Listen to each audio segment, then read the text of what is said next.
Plénière. Mort. Accordé. Fou.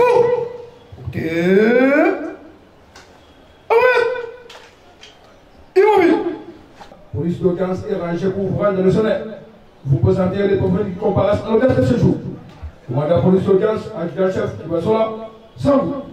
L'audience de la haute militaire de ce jour est ouverte à moitié propre. Sans mon général.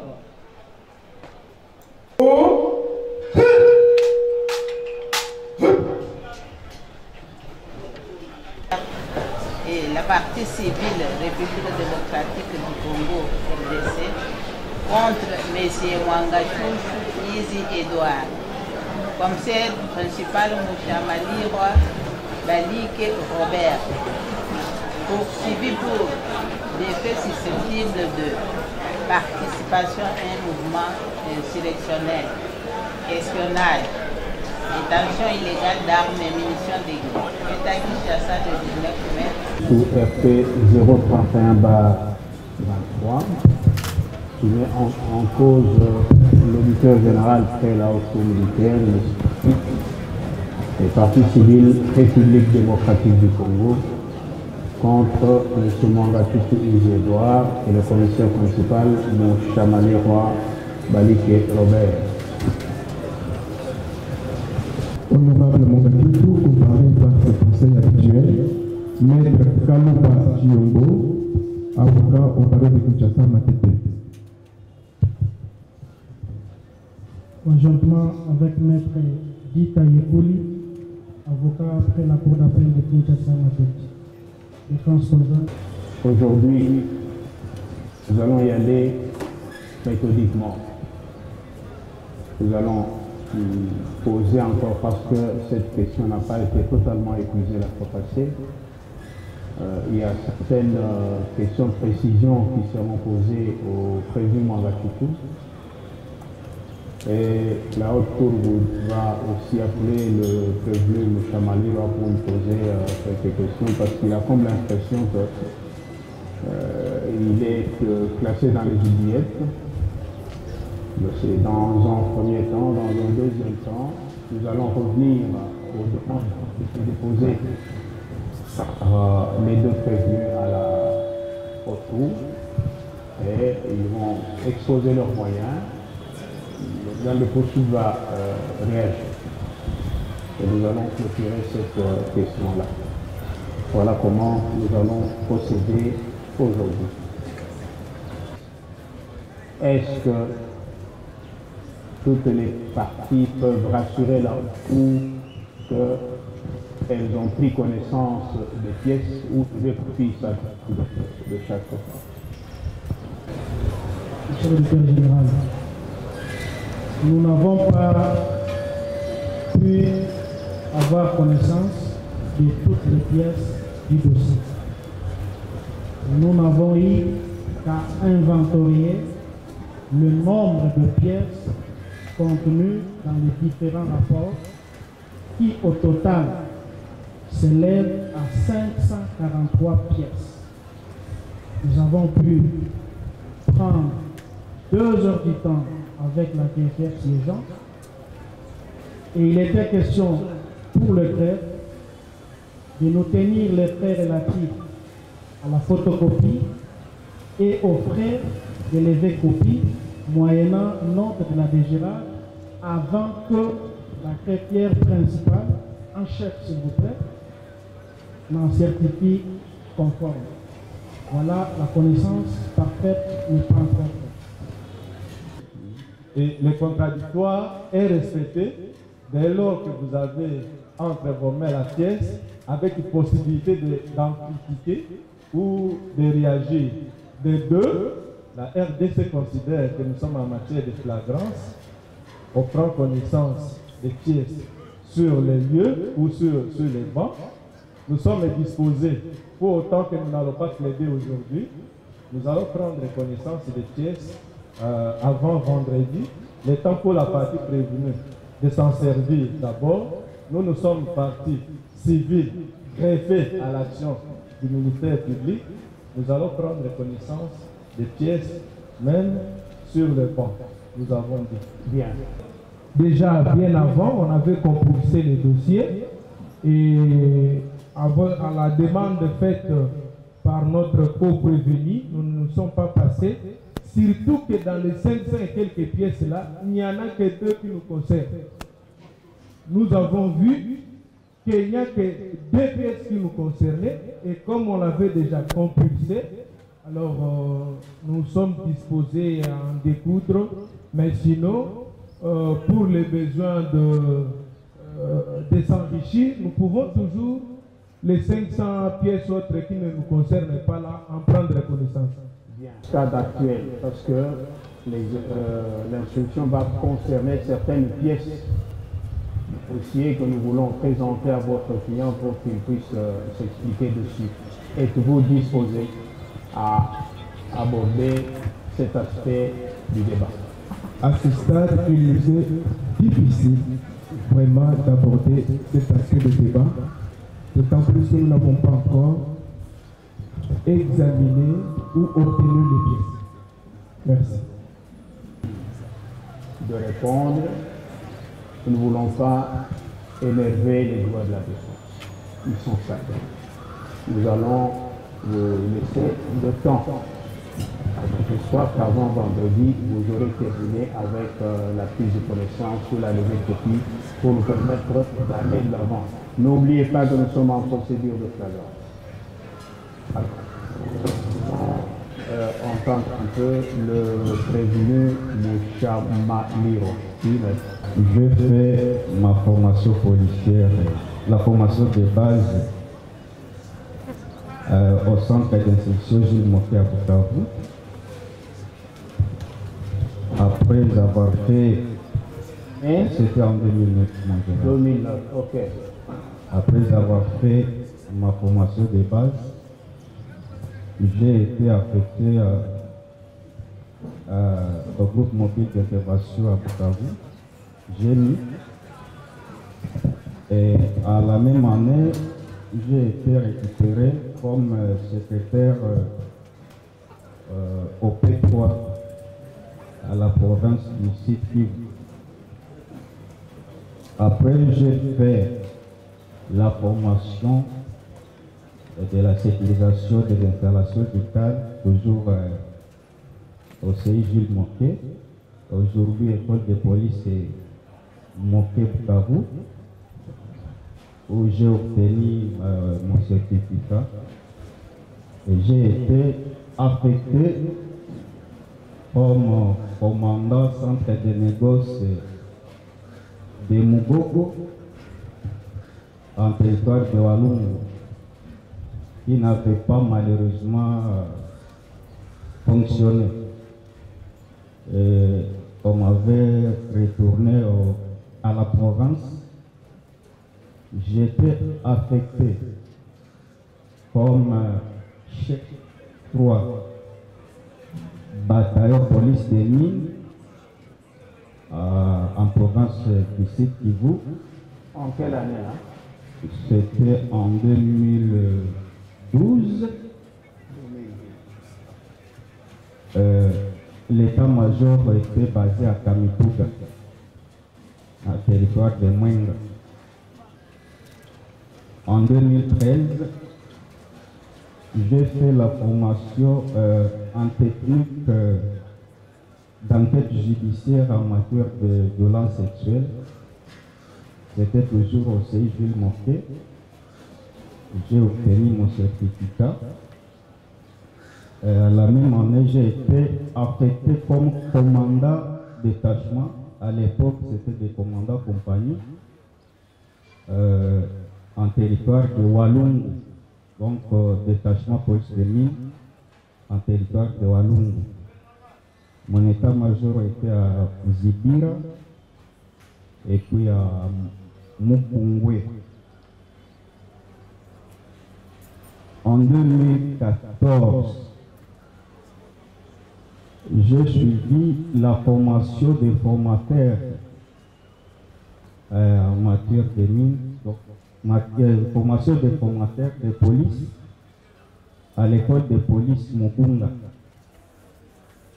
où j'ai obtenu mon certificat comme formateur de police.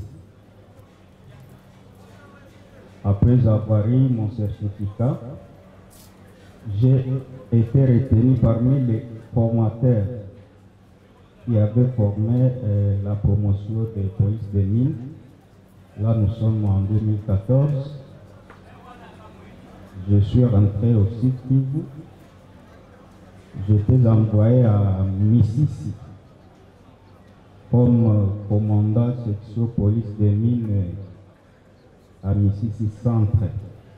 Là, nous sommes en territoire de Fizi. Pendant que j'étais à Mississi, j'ai été affecté par l'arrêté ministériel comme commandant escadron adjoint police des mines en territoire de Massissi. Fin 2014, j'ai quitté ce Kivu pour venir travailler à Massissi comme commandant escadron adjoint. J'ai travaillé là pendant que j'étais commandant escadron. En 2018,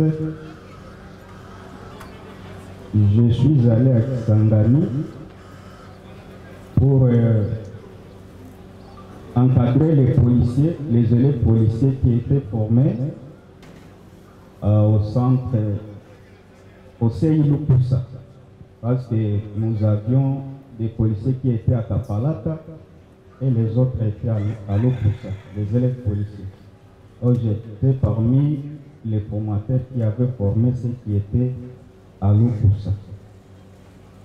J'étais rentré en 2020. Donc quand je suis rentré, on m'avait donné une mission de déployer le matériel de la CENI à partir de Nord jusqu'à Nitouri. De mon retour, en 2020, j'étais envoyé à Massissi encore, donc dans mon unité, mais cette fois-ci comme commandant détachement adjoint à la société minière de Bisunzu, SMB. 2000 combien 2020, si je m'abuse, entre 2020 et 2021. C'est là où j'étais envoyé comme commandant adjoint. J'étais venu comme commandant adjoint où j'ai remplacé le commissaire principal, Lahir Mutimbo, à ses postes. Entre 2021 et 2022, j'étais retenu comme le commandant titulaire à ces mêmes postes. Et là, j'avais remplacé le commissaire principal, Sadiki, fait à son âme parce qu'il était décédé. Donc vous êtes arrivé à Bisunzu d'abord comme commandant adjoint, par lequel vous avez été affecté à Bisunzu comme commandant adjoint d'abord. Par un décret de service signé par notre commissaire provincial de la police. Il s'appelait comment? Il s'appelle Abba Van. Abba. Y a-t-il eu un document ou bien c'était verbalement? Toujours un décret de service qui me reprend comme commandant titulaire, signé par la même autorité policière. Chez vous, le bulletin de service est un acte de désignation ou un acte d'exécution? On vous envoie pour accomplir. Je pense que comme c'était une mission dans la même unité où j'étais affecté, c'est un acte qu'on nous donne, qu'on envoie pour exercer une mission bien déterminée. En poste, il faut un acte de désignation. Mais un bulletin de service est un acte d'exécution d'un service déterminé. C'est là la différence. Je ne sais pas si à la police, les choses se passent. Commandant. Oui, Commandant. la référence, station en tant que commandant, cette référence. La référence, c'est un peu difficile de la retenir dans la tête. Et comme je suis là, je n'ai pas encore accédé à toutes les pièces qui sont nécessaires pour mon dossier. Que vous êtes à Bissouze comme commandant police civile, c'est ça? Pour dire, préciser à la haute cour la quintessence de la mission qui vous a été confiée. En quoi consistait la mission, votre mission? La mission est bien claire sur mon bulletin de service. C'est la sécurisation des installations de la SMB. C'est fait rapport à la hiérarchie. À votre disposition, vous aviez combien d'hommes? J'avais 70 hommes mon général. Pardon? 70 hommes mon général. À votre niveau, est-ce que vous pouvez produire un document attestant que vous avez sous votre charge, sous votre responsabilité, 70 hommes de troupes pour la sécurisation de la SND? Vous pouvez le produire. Je peux le produire mon général. Ici à Kinshasa ou vous l'avez laissé? Oh, je pense qu'il y a un document qui est déjà ici parce que j'avais demandé à mes avocats de chercher comment contacter mon secrétaire pour qu'ils puissent leur envoyer un document. Et les autorités signataires de ces documents, avez-vous les noms, le ou les noms? Pour ce qui figure sur les documents est signé par le commissaire divisionnaire adjoint à Bavan Ang, François Xavier. Il est le commissaire provincial de la PNC Nord Kivu, contresigné par Bongo Uitema José Godofort, commissaire supérieur principal, chef de département sécurité publique de Nord Kivu. Et le titulaire? Il est titulaire.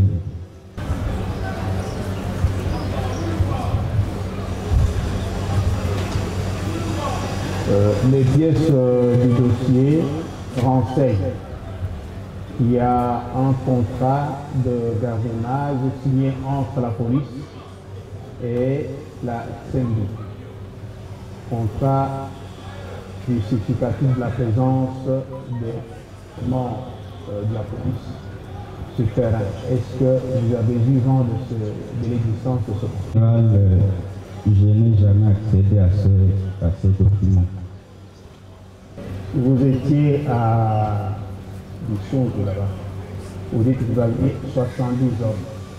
Quel type d'armes aviez-vous? Les armes que j'avais rencontrées dans les détachements quand je l'ai pris, c'était des armes AK-47. Il y avait aussi des armes anti-émettes, des cougars, donc des armes de policiers. Pour une idée sur la quantité, parce qu'en tant que commandant, vous avez donné la qualité, mais la quantité, il y en avait combien? Les AK combien? Nous avions deux cougars, 63 si je ne m'abuse pas AK. pas aux effectifs. Donc les armes étaient que la quantité était inférieure aux effectifs à vos dispositions. Ce n'est pas tout le monde qui portait l'arme. Et vous avez une idée sur les munitions, armes 63, et les munitions en avait combien?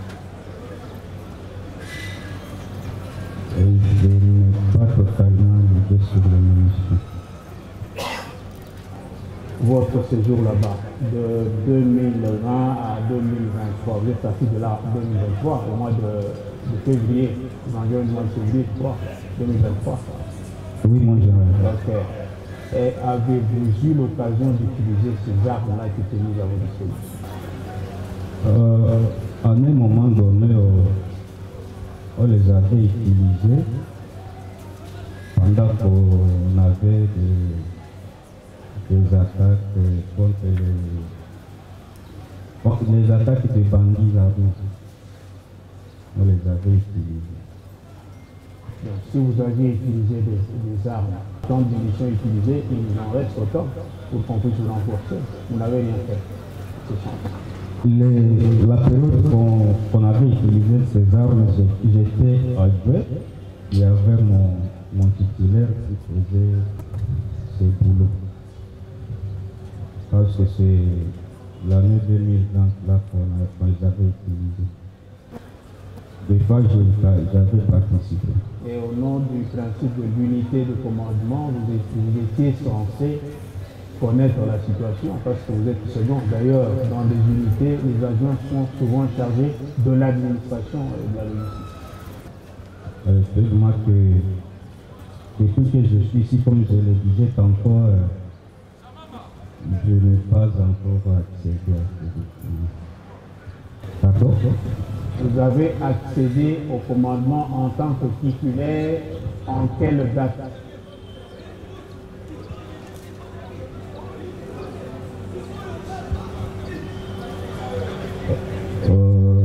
Je pense que c'était au mois de...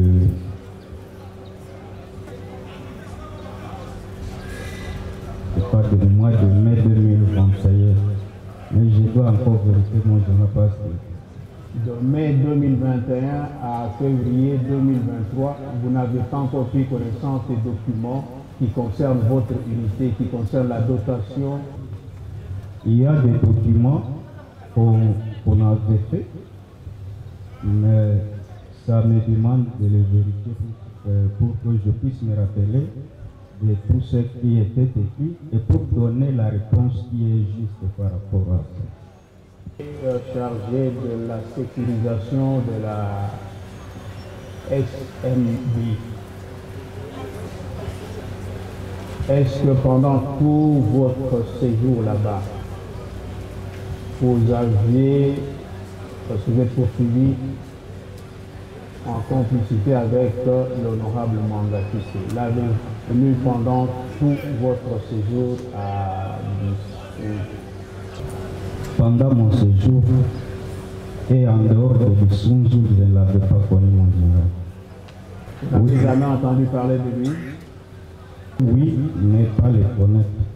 En quels termes avez-vous entendu parler de lui? Vous avez entendu son nom en tant que qui? Je l'avais entendu comme honorable Mwanga Tutu de Masisi, comme tous les honorables de Masisi. Point barre. Mais aussi, dans le périmètre que j'ai sécurisé, il y avait une mine qu'on appelait chez Mwanga Tutu. Une mine qu'on appelait chez Mwanga Tutu. Oui, mon général. Votre pouvoir de sécurisation s'étendait aussi dans cette mine-là. Cette mine, oui, se trouve dans le périmètre que nous sécurisons. Et vous déployez vos hommes dans ce petit ressort-là? Non, on ne déploie pas les hommes là-bas parce que... Donc on ne déploie pas les hommes. Pourquoi? Parce que ça faisait partie de votre mission. Parce qu'il n'y avait pas des activités. Cette mine de chez Mwanga Tutu. Entendez ce mot, on dit chez Mwanga Tutu. Honorable, est-ce que vous connaissiez d'autres personnes qui s'appelaient Mwanga Tutu? À part lui, je connais un DG qui était le DG de la société qu'on appelait Ben Mwanga Tutu. Était responsable. Était-ce le même secteur d'emplacement de la mine dénommée chez Mwanga Tutu ou bien c'était ailleurs? Normalement, il y a un périmètre d'exploitation. Il y a plusieurs sites d'exploitation, plusieurs mines. C'est dans le même périmètre où il y avait cette mine qu'on appelait chez Mwanga Tutu. J'ai entendu à Goma et vous avez dit que vous avez cherché à rencontrer l'honorable Mwanga Tutu à Goma, mais sans succès. Vous voulez le chercher pourquoi? Mon général, je l'avais cherché d'abord comme député du milieu et surtout j'étais curieux quand on disait chez Mwanga Tutu, comme cette mine était dans le périmètre que je sécurisais, je voulais le rencontrer parce que nous avions un problème de paiement là où nous travaillons. Et vous vouliez aller lui poser le problème de paiement alors que vous n'avez aucun rapport avec lui? Je voulais, étant comme député du milieu, et comme on parlait de cette mine Mwanga Tutu, savoir s'il pouvait intervenir. Intervenir pourquoi vous ne travaillez pas pour lui? Il est un bon samaritain. Mon général, parce aussi de me rassurer, même de ce nom qu'on appelle chez Mwanga Tutu, parce que s'il me recevait, ça pouvait me donner l'idée et savoir si réellement c'est sa mine ou c'est pas sa mine. Chez Mwanga Tutu ne vous concernez pas, vous n'y déployez pas les hommes, vous déployez vos hommes ailleurs.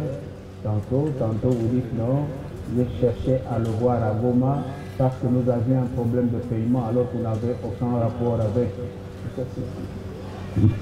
J'ai été clair, mon général. Je disais, on ne déployait pas là-bas parce qu'il n'y avait pas encore les activités, mais cette mine se trouve dans le périmètre que nous étions en train de sécuriser. Si on n'y envoyait pas les gens, c'est parce qu'il n'y avait pas des activités. C'était ce que j'ai dit, mon général. L'honorable Mwanga Tutu à Goma. C'est à Goma, non? À Goma, mon général. Pourquoi? D'abord, pour que je puisse savoir réellement comme cette mine est fixe à son nom, et comme nous avions aussi le problème d'un paiement, s'il pouvait peut-être en tant que député nous aider à plaider notre cas auprès de cette société. Et surtout que on parle de la mine Mwanga Tutu et ça se trouvait dans le périmètre que nous étions censés de sécuriser. Que vous sécurisiez était une société privée, n'est-ce pas? Une société privée ou de l'État? Elle appartient à une personne, n'est-ce pas? Si. Ok. En quoi un honorable député peut-il intervenir dans la gestion d'une société privée appartenant à une personne autre que lui-même? J'ai été bien clair, mon général. Je disais, il y a une mine dans le périmètre que cette société gère, qu'on appelle chez Mwanga Tutu.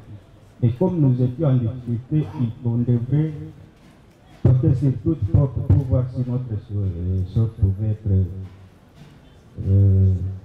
décampée. une société minière, vous avez aussi le devoir, de par vos charges, de récolter tous les renseignements nécessaires pour informer votre hiérarchie. Selon vos renseignements que vous avez recueillis, vous, cette société-là appartenait à qui? Mon général, depuis que je suis dans cette société, je voyais que les DG, on me disait que la société c'est pour les DG Tel Mangatutu. Selon les renseignements que vous avez vus, obtenus sur place,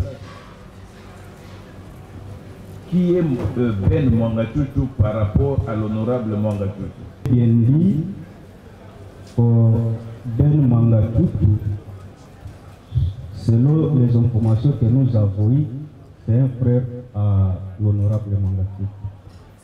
Comment la haute cour militaire peut-elle interpréter le fait pour vous d'aller voir l'honorable Mangatutu pour un problème d'impaiement des agents de l'État affectés à la sécurisation de la mine de son frère, alors que son frère est là et vous ne l'avez pas vu? Comment la haute cour militaire peut-elle interpréter votre comportement? Je ne peux pas apprendre la haute cour comment interpréter ça, mais je pense que si je suis allé là-bas, c'était parce que j'étais déjà fatigué. Et par curiosité, il fallait que moi aussi, comme vous le dites, j'ai la précision sur ce qui est Mangatutu par rapport à cette mine. Sinon, comme vous l'avez dit, quand on travaille quelque part, on doit se renseigner et savoir qu'est-ce qui se passe. Et comme il ne m'avait pas resté, j'ai quitté me disant que peut-être ce que j'ai pensé, ce n'était pas ça. De la police, n'est-ce pas? Oui, mon général. Bien formé, n'est-ce pas? Si.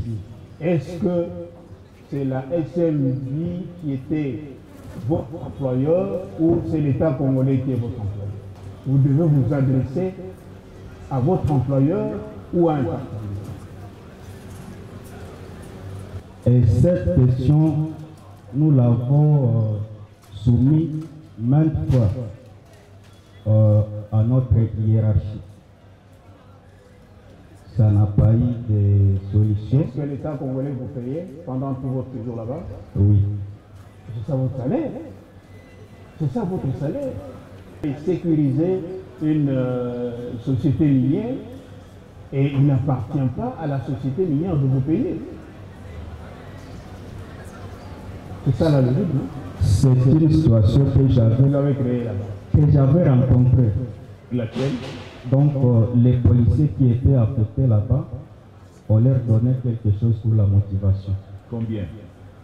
$100 par policier. Nous voulions poser quelques questions au prévenu M. Marie-Roy.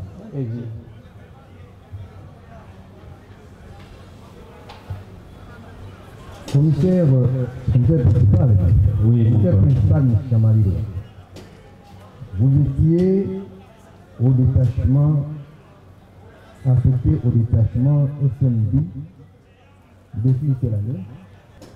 2020. Oui, mon général. Et les effectifs de votre détachement comportaient combien de policiers?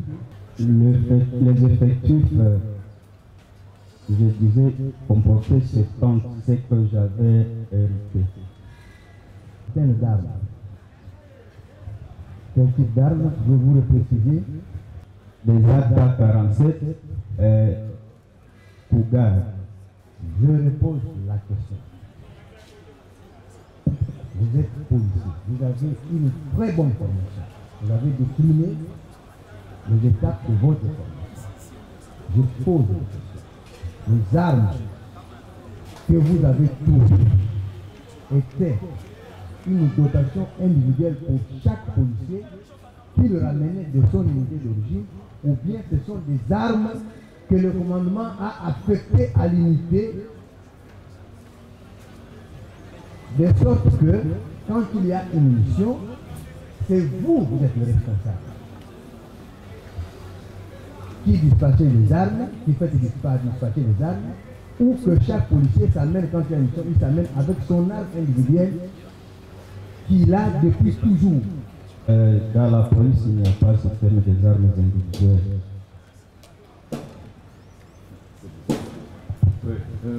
Vous le confirmez? Surtout chez oui. Vous confirmez ce que vous venez de dire? Oui, je le confirme. Donc, surtout dans mon unité, quand j'étais très loin, je disais dans l'unité que j'ai commandée, il n'y avait pas de système de l'arme individuelle. Ce que vous venez de produire révèle que lors de votre affectation le 10 décembre 2021, vous étiez, ainsi que le révèle la liste des policiers en détachement à la SNB, vous étiez doté individuellement de l'arme CDPN 69 264. N'était-ce pas une arme individuelle? Quand on faisait les unités de service, on mettait les noms d'un policier à cette arme, mais si les policiers quittaient, l'arme restait et quand l'autre vient, c'est lui qui va l'utiliser. C'était seulement mettre sur les unités de service et quand on fait qu'est-ce que je dis?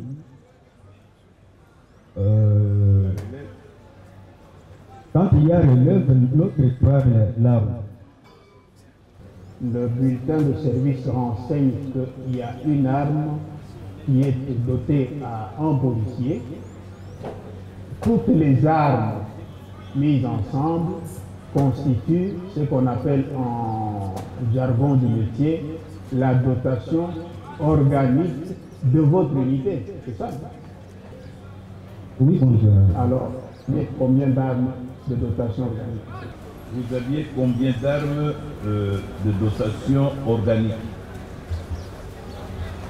Je disais hier, à l'unité, nous avions 63 armes. 70? 63. Monsieur le Premier Président, vous avez saisi la quintessence des noms. Justement, partant de ces bulletins de service signés par la hiérarchie provinciale de la police, on indique que tel policier est détenteur de telle arme. Ça signifie que c'est une arme que le policier a amenée de son unité. Et cette arme-là reste à ses policiers. On ne peut pas dire que tout d'un coup, il part et que quand il est relevé, il laisse cette arme. Quand il est relevé, il rentre avec l'arme et même s'il faut donner à un autre policier, il faut un autre document indiquant que telle arme appartient à tel et doté à tel policier. Monsieur le Premier Président, nous avons, quand nous faisions les rapports répondant aux devoirs, nous avons parlé du comportement d'une négligence complice d'une négligence des autorités provinciales de la police dans cette affaire, dans ces dossiers. Le policier, le pauvre, bon, il dit il ne connaît pas l'existence de ce contrat. Ça, effectivement, il est exécutant, il est sur le terrain, on l'envoie et on n'a pas à lui dire ce que les autorités ont décidé au-dessus.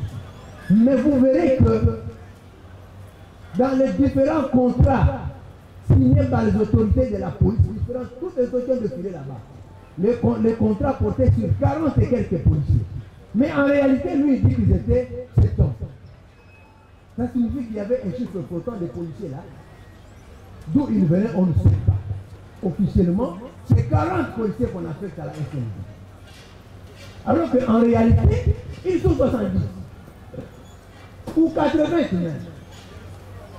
Nous continuons néanmoins avec des questions.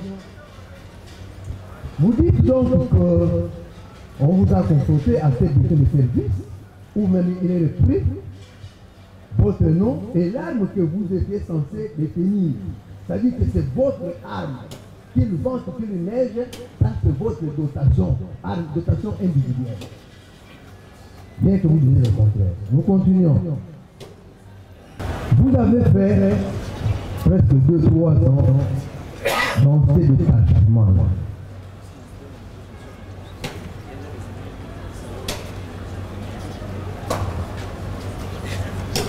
Quelles sont les missions en vous affectant comme commandant du département pour votre hiérarchie vous a confié? Était bien clair, mon colonel. Sécurisation des installations de la SMB. Il était dit que je dois tout faire pour me rassurer que tous les policiers affectés là-bas, affectés, missionnés à la SMB, c'est le commissariat provincial. N'est-ce pas? C'est le commissariat provincial. Oui, mon général. Mais comment pouvez-vous retourner les policiers qui, selon vous, n'avaient pas de numéro matricule à leurs unités respectives plutôt que de les envoyer au commissariat provincial, d'autant plus que c'est le commissaire provincial qui a signé le bulletin des services et la liste nominative des policiers qui devaient, ensemble avec vous, aller prester service à la SMB. Il y a un moment que les unités environnantes avaient envoyé des policiers en renfort dans notre entité. Et c'est à partir de ça que le commissaire provincial m'avait donné ce conseil. Donc, vous certifiez reprendre 79 policiers. C'est pourquoi parce qu'il y a... Et vous allez trouver que dans ce bulletin de service, le nombre varie toujours.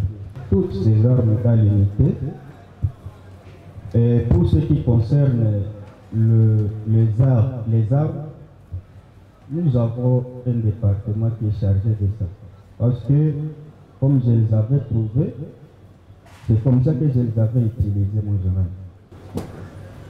Le commissaire divisionnaire adjoint Abavang Ang, François Xavier, signe un document, un bulletin de service, avec en annexe la liste des policiers en détachement à la SMB, liste qui reprend 79 éléments et qui mentionne à côté de chaque nom une arme, alors que les armes n'étaient pas en sa possession lorsqu'il signait les documents, mais que les armes étaient à la SMB selon vous. Le département chargé de la logistique se trouve même à la province, est limité à ça qu'il n'était pas rentré dans le dépôt du territoire de Massy. C'est l'or, mais je pense que celui qui est bien placé pour cette question, c'est le femme. Vous avez la charge de sécuriser la société minière sans opérer un contrôle sur les armes. Parce que les armes qui ne sont pas marquées sont censées être des armes fictives. Vous avez attribué à la police. Pour preuve, ces armes-là ne sont pas sorties officiellement de... La liste d'armement, situation d'armement, qui a repris toutes les armes que vous voyez sur les listes. Qui donne l'ouverture, qui donne... Il nous revient que certains policiers qui travaillaient dans cette société venaient du Rwanda.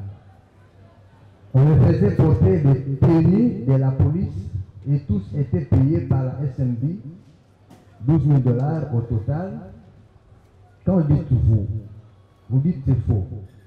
Je confirme qu'il y avait des policiers de morphologie rwandophone, matriculés et payés régulièrement par l'État congolais. Confirmez-vous cela? Mon colonel, mon général, pardon, je confirme que j'avais dit ça. Vous arrivez, quelque part, on vous confie une unité. Vous arrivez, vous trouvez que dans cette unité, sur 50 éléments par exemple, 35 sont seulement des bâches. Sont des bâches, je dis. Bâche, c'est une ethnie congolaise, n'est-ce pas? Vous trouvez que 35 de ces 40 de cette unité sont constitués d'une seule tribu, d'une seule ethnie. Vous ne piquez pas, qu'est-ce que ça vous fait? Je pense que vous nous avez appris le commandement et vous avez dit qu'il faut fédérer tout le monde. Ils ne font pas discriminer quelqu'un. Mais à cette question, je voulais seulement vous dire que je n'ai pas commencé cette unité comme j'avais rencontré ces éléments.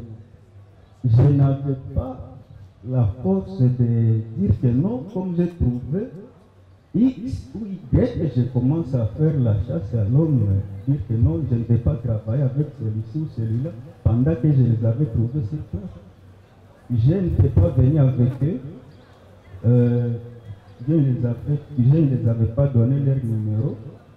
Je les ai considérés tous comme policiers, comme je les avais rencontrés, mon général. Vous êtes doté, vous recevez la ration, et s'il arrive que la ration que vous devez recevoir mensuellement, vous recevez 50 sacs. Il arrive que ce mois, vous n'en avez reçu que 10. Vous faites quoi? Cette anomalie, parce que je vous informe, il est interdit de recruter des personnes d'une même souche ethnique, religieuse, raciale. Vous, en tant que commandant, vous arrivez, vous trouvez qu'il y a une situation, ça doit attirer votre attention. Vous ne pouvez pas relever auprès de votre hiérarchie que j'ai trouvé une situation qui pour moi ne me paraît pas normale. Je peux me répéter en disant que ces policiers, certains policiers de cette morphologie dont les questions, qui étaient dans ce détachement, je les avais trouvés là-bas. Si on me pose la question, qui les avait recrutés, qui les avait donné le numéro de matricule, en tout cas, à mon niveau, je ne peux pas répondre à cette question. Ok. Où vous avez dit que ces policiers, dans la plupart, étaient des anciens du CNDP-M23. Le continuez-vous? J'avais dit, compte tenu de la situation que nous tous nous connaissons, l'évolution même politique, avec le fameux brassage, mixage et intégration, on ne pouvait pas se dépasser de ça. Et c'est pourquoi j'avais dit, dans cette unité, il y avait aussi quelques éléments qui étaient des ex-CNDP. Parce que j'avais juré de dire la vérité à la justice comme on me posait la question. Je n'avais rien à cacher parce que je suis clair. Je voulais que peut-être c'est la justice puisse savoir pourquoi est-ce que ça a été interprété. Arubaya SMB, vous avez dit dans vos déclarations que, vous l'avez élevé ici, que avant l'entrée du M23, vous avez été instruit, vous avec votre unité, de vous replier sur ça que je pense. Oui, moi je... Quand vous avez replié, qu'avez-vous fait des armes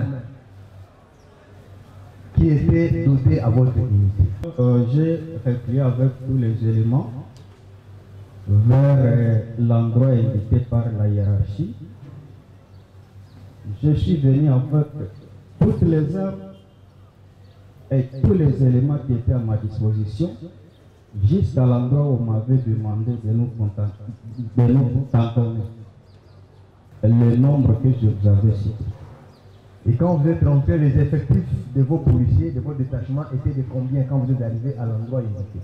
Je suis arrivé à l'endroit indiqué avec 68 policiers, parce qu'il y a des qui étaient déjà désengagés, donc qui étaient sur le détecteur, mais qui n'étaient pas avec nous lorsque nous avons quitté l'endroit où nous étions. Parce qu'ils étaient dans le bulletin précédent, mais à ce moment-là, ils n'étaient plus venus. Donc quand je regroupais les policiers... Quelles sont ces unités qu'ils ont regagnées, dans lesquelles ils ont le projet tourné? Et ils étaient rentrés... Mais pas que vous étiez rentrés à ça qu'il a dit. Oui, mais ils étaient déjà dans les groupes et des sections et les détachements que nous étions en train de commander. Je dois m'étonner, me surprendre parce que je ne comprends pas comment un policier peut se permettre d'aller rejoindre un mouvement insurrectionnel. Ça ne vous a pas surpris qu'une unité de police soit constituée des anciens éléments rebelles? Ça ne vous a pas surpris? Mon général, je pense bien que vous êtes les chevronnés, vous savez la réalité de notre pays plus que moi.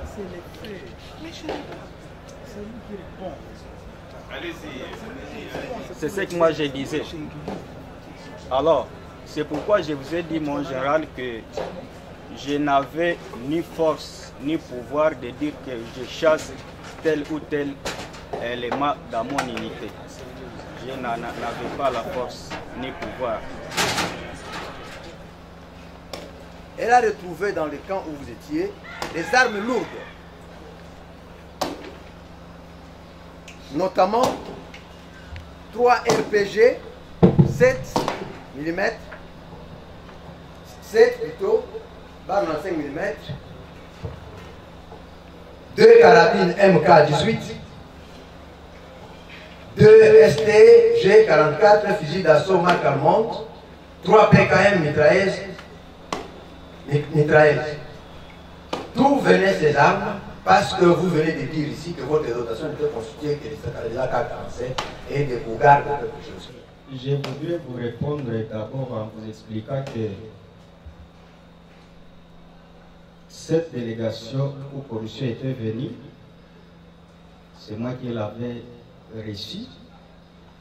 Et avant de procéder à la perquisition, ils m'avaient présenté leur ordre de mission et le mandat de perquisition. Ils m'avaient posé la question de savoir quelles sont les armes que nous utilisons. Je les avais répondu tel que je venais de vous répondre à mon général. Sur les mandats de perquisition, c'était bien mentionné d'arrêter et saisir toutes choses qu'ils trouveront suspectes dans cette concession. Et peut-être je pouvais faire poser une question de savoir comment les gens qui étaient venus pour perquisitionner et saisir tout ce qui était illégal, ils pouvaient laisser les armes qui n'étaient pas figurées sur les bulletins de service parce qu'ils avaient fait connaissance aussi de notre bulletin de service et même de la situation armement que nous avions. Vous les avez reçus, ils ont travaillé, ils ont découvert des armes, c'est ça? Non, mon général, il n'y avait pas des armes telles qu'on venait de le dire ici. Je peux donner peut-être l'éclaircissement à ces faits. Il y a un endroit où nous étions basés comme policiers. Dans la même concession, il y avait un campement de militaires. C'est moi qui ai mis à la disposition de cette commission les policiers. Parce qu'ils avaient au moins un plateau de PM. J'avais renforcé avec les policiers et moi-même j'étais du parti. J'ai fait... je les avais aussi accompagnés jusqu'à ce qu'ils m'indiquaient tout endroit où ils voulaient perquisitionner. C'est dans le cas des militaires qui étaient dans cette concession où nous avons trouvé quelques militaires qui avaient ces armes en main, mais pas dans le cas des policiers. Et qui avait installé ces militaires dans cet espace-là au sein de la concession? Vous, le commandant de la sécurité, ou quel autre? Mon général, nous sommes de la police. Il y a aussi les autorités de la FARDC. Non, mais qui? La question est claire. La police chargée de la mission de sécurisation et d'autre part l'armée qui était chargée de la même mission.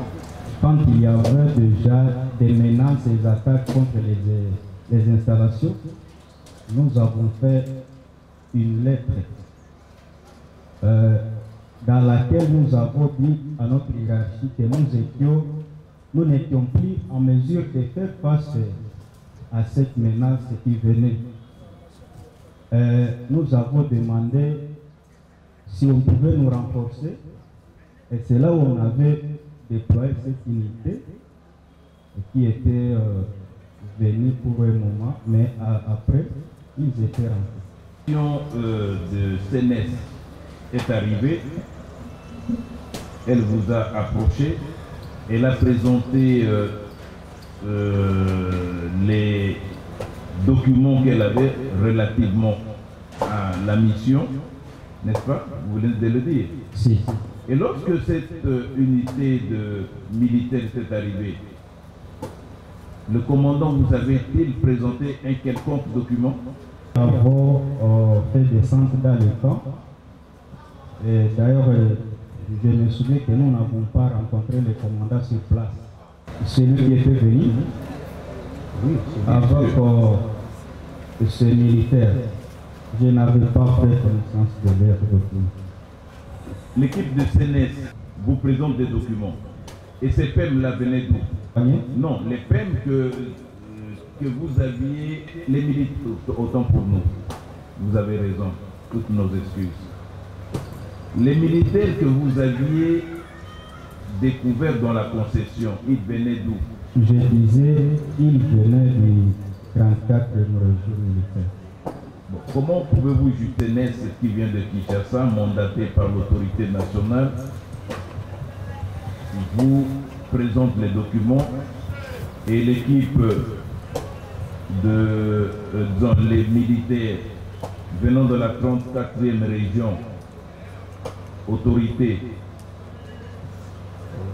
provinciale, ne vous ait rien présenté comme document, qu'ils se sont installés de leur propre chef et ont commencé à opérer jusqu'à ce que vous-même vous vous déplaciez jusqu'à leur campement afin de vous rendre compte de leur arrivée. En général, ces militaires étaient venus pendant que nous avons montré notre faiblesse vis-à-vis de ces attaques. Donc c'est sur votre propre demande que le renfort des militaires est arrivé, c'est ça?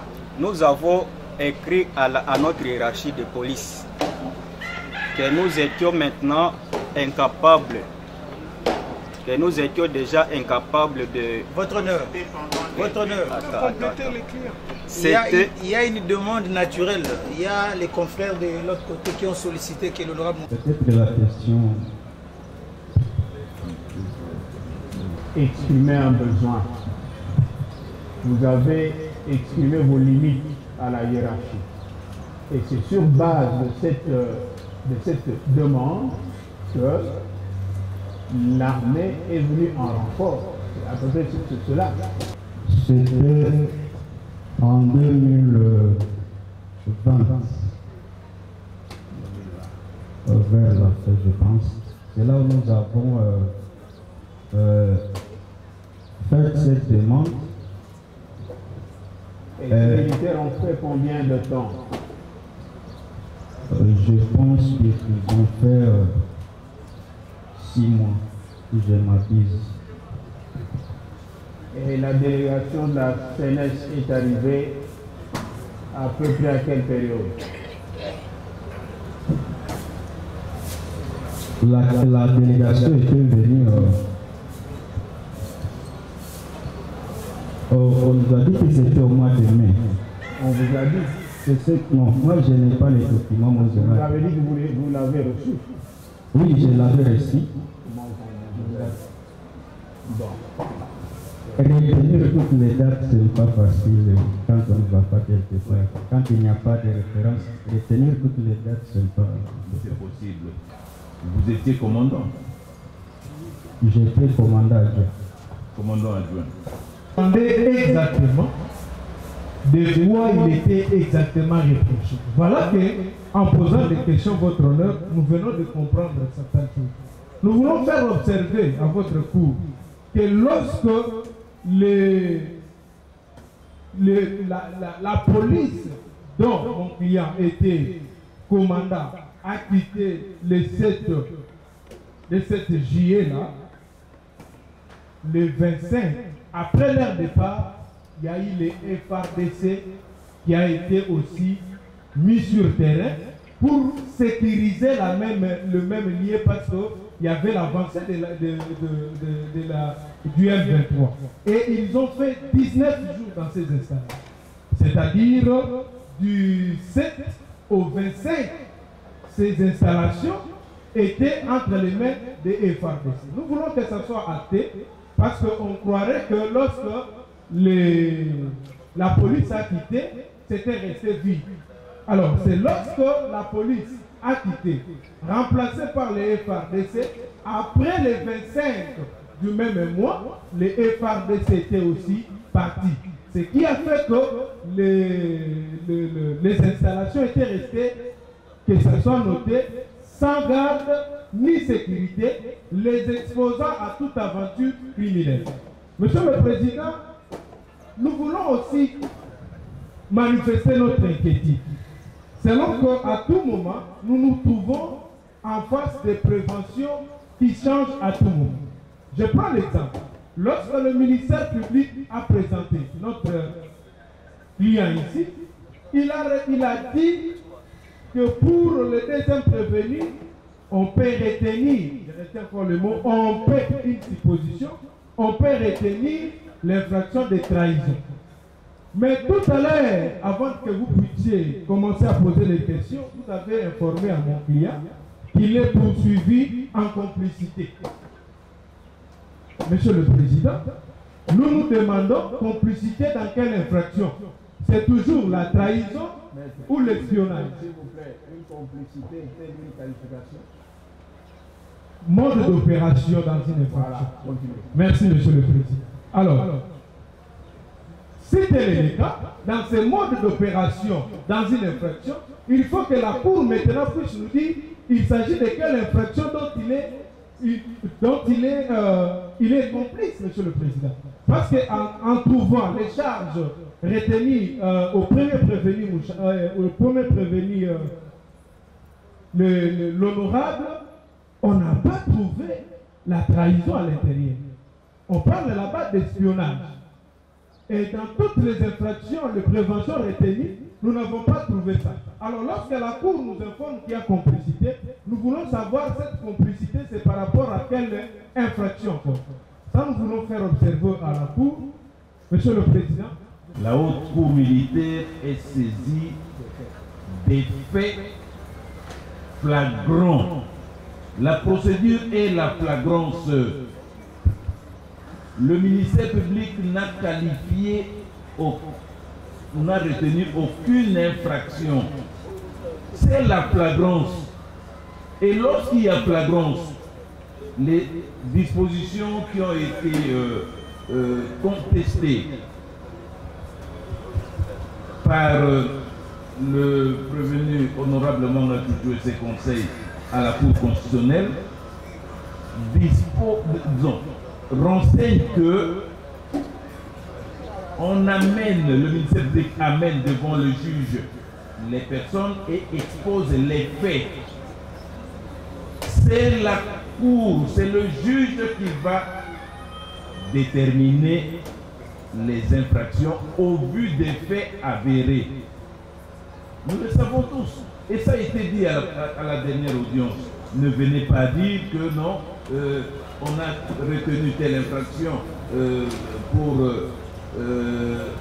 l'honorable Mwanga Chouchou, et il est dit par la Cour que c'est en complicité.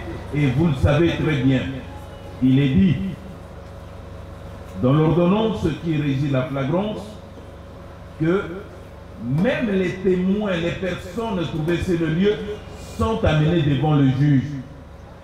Nous le savons tous. Et les juges mènent des instruits et ils mettent des responsabilités sur tel afin de pouvoir les poursuivre lorsque les faits ont été portés à sa connaissance. Jusqu'à présent, la Haute Cour n'est qu'au stade de décortiquer les faits.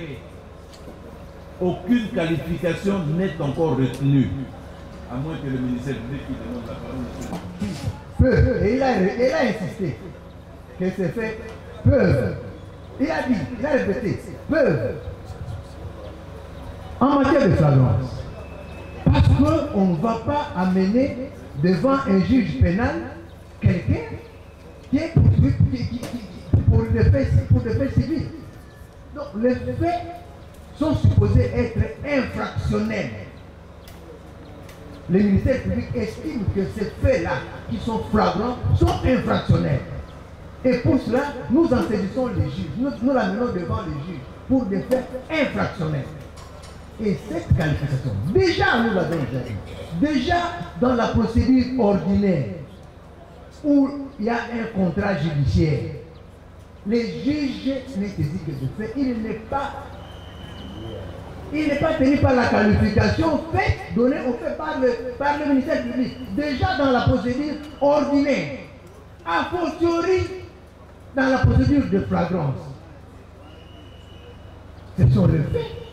Et nous avons bien dit, heureusement que vous l'avez répété, que ces faits-là peuvent, voilà pourquoi nous avons dit, parce que ces faits-là peuvent être qualifiés de trahison. Ensuite, parce que vous avez demandé, nous voulons être plus clairs. Je dis, mais est-ce que cette complicité, mais cette infraction, nous avons dit que l'honorable Mwanga Chouchou peut être poursuivi pour espionnage. Vous avez vu que la Cour a commencé par chercher à l'identifier à votre nationalité. Et nous vous avons dit que cet élément de nationalité va déterminer la Cour à poursuivre le Mwanga Chouchou pour trahison ou pour espionnage. Donc, si jamais il y avait complicité entre le prévenu Mchemaliwa et le prévenu Mwanga Chouchou, si Mwanga Chouchou il est démontré qu'il est national, c'est un Congolais, ça sera la trahison, donc la complicité à lui. Et s'il n'est pas démontré qu'il est Congolais, qu'il n'est pas qu'il est étranger, c'est l'espionnage. Et quand un Congolais participe avec un étranger, pendant que l'étranger commet l'espionnage, ces Congolais-là, c'est la trahison. Nous sommes assez clairs à ce point. La complicité voudrait qu'il y ait une infraction principale. Pour que nous puissions nous préparer aussi, parce que c'est une instruction déjà qui commence. Nous devons savoir que cette instruction se fait sur base de telles reproches. Et c'est là aussi, en instruisant, nous saurons dans quelle mesure on peut aussi organiser notre défense. Alors, comme la Cour a dit, il est dans le fait, dans les recherches, nous disons, mais on est en train de faire observer, et les confrères vont me compléter, nous faisons observer, Monsieur le Président, que, en complétant notre client, que, Monsieur le Président, si les législateurs congolais avaient voulu que les militaires et les policiers soient jugés par sévère, un commandant qui était en place, ça soit noté, il a trouvé les policiers qui étaient sur place. Les recruteurs de policiers, ce n'est pas lui, Monsieur le Président. Et il a bien dit dans ce que le ministère public a dit, que c'est sur la morphologie qu'il a vu que celui-ci peut être un Rwandais. Et maintenant, même s'il découvre que celui-ci peut être un Rwandais, c'est à lui d'aller dire que quitte la police. Mais non, Monsieur le Président, que ça soit noté que notre... Je suis encore présent. Je n'ai pas dit que c'est sur la morphologie que j'ai dit que tel est Rwandais.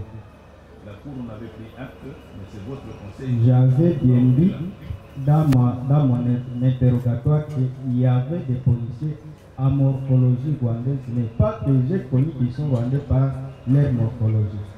Par la haute cour très intéressante et très enrichissante. Mais le fait est pour la partie prévenue de faire semblant. Et la République a retenu quelques points essentiels. Entre autres, le fait pour la partie prévenue de feindre de ne pas connaître l'honorable Mwanga Chouchou dès le départ, et par après, la même partie a mené des démarches pour rencontrer l'honorable Mwanga Chouchou pour résoudre les problèmes de paiement des agents de la police nationale congolaise. De deux, il s'est posé un problème par rapport au bulletin de service. Je pense qu'on appelle ça bulletin de service. Voilà. On a posé la question à la partie prévenue de dire exactement et réellement l'objet que portait ce bulletin de service, ainsi que la consigne ou les consignes particulières. Et cela a retenu notre attention. Lorsque la partie prévenue, il dit voilà, il m'était demandé d'identifier, de sécuriser, c'est ça la mission principale, de sécuriser les sites miniers, c'est-à-dire procéder à la sécurisation de la mine ainsi que le périmètre de la mine. Et de deux, comme consigne particulière, de pouvoir identifier les éléments irréguliers. Et dans cette mission, dans l'accomplissement de cette mission, il aurait identifié 2 éléments irréguliers. Maintenant, la préoccupation de la République démocratique du Congo. La partie prévenue, qui avait un bulletin de service et qui connaissait que la CMD appartenait à un certain Ben Mwanga Chouchou, qui serait le frère de l'honorable Mwanga Chouchou, mais ne s'est pas adressé par rapport au problème de paiement ou d'impaiement au directeur général de cette société, mais a trouvé bon de pouvoir s'adresser à un parlementaire. La partie prévenue, c'est un intellectuel. Peut-elle dire à la Cour quelle est la mission d'un parlementaire? Je pense que parmi ces missions, c'est de légiférer, voter les lois et aussi plaider les causes de la population, surtout de sa base. Mais sur le terrain, les députés font beaucoup de choses, interviennent dans plusieurs domaines, surtout quand il y a des problèmes qu'on les amène, ils essaient de chercher des solutions. De la RDC. Il y a d'énormes contradictions lorsqu'on suit la déclaration du président. À la question posée de savoir, existe-t-il un contrat entre la société privée que vous étiez chargé de surveiller et les patrons de la société en ce qui concerne le paiement? Il a dit non, je n'ai pas connaissance d'un tel contrat. Mais lui qui n'a pas connaissance d'une obligation quelconque, une obligation financière vis-à-vis de la société, se permet d'aller chercher l'honorable Mwanga Chouchou pour faire pression sur un paiement. Et ensuite, il reconnaît qu'il y avait une prime sans soubassement.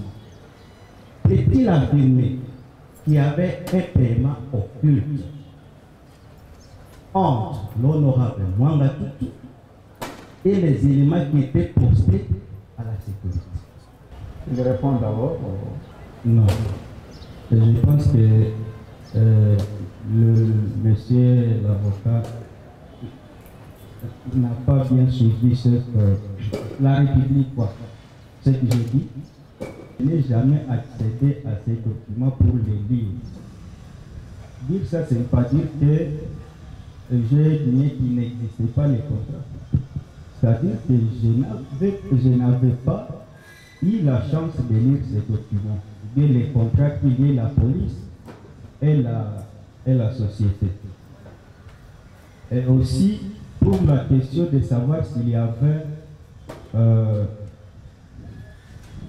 un paiement au titre que Manga Tutu, honorable Manga Tutu faisait pour les policiers, j'ai dit non, parce que les $100 que je disais, quand on recevait ça auprès du comptable de la société, on signait sur un bulletin de paie et puis il rentrait avec. Traditionnellement, comme nous avons le principe de 2 séances par semaine, au vendredi. Et j'entrevois déjà la préoccupation des autres. Ils ont exprimé leur demande, ils veulent bien s'exprimer, ça va se faire le vendredi. Ceci dit, la cause est renvoyée contradictoirement pour avoir une réponse claire et précise, avec mission d'authentifier d'abord le document et d'interpréter un peu le code tiers si c'est possible.